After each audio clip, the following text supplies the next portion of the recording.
У Дюрджовскім одділенню Дюрджіць предшкольській установі «Дзяцінство» з Ожаблю окончуюше остатні пририхтування за початок нового школського року за 137 дзeci. Того року občekujeme vecej dzeci, nasamprec u dvoch calodňových grupoch. U grupi dze starší dzeci máme 29 cerých upisaných a u mladšej calodňovej máme 27 dzeci.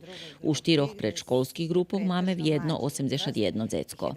У групі на русскім язику уписані 11 дзeci зо 107 предшкольського возросту, а 4-5-рочні. Новость того року то група преважно тророчних дзецох, ktorí še budú učiť po programi Montessori.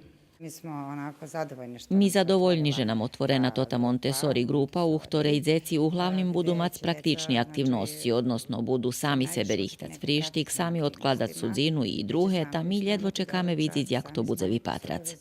Otveranje tej grupy, ktorá vymáha novi mebeli i okremni baviska, pomogla uprava predškolskej ustanovi Дзяцінство i opština Žabeľ.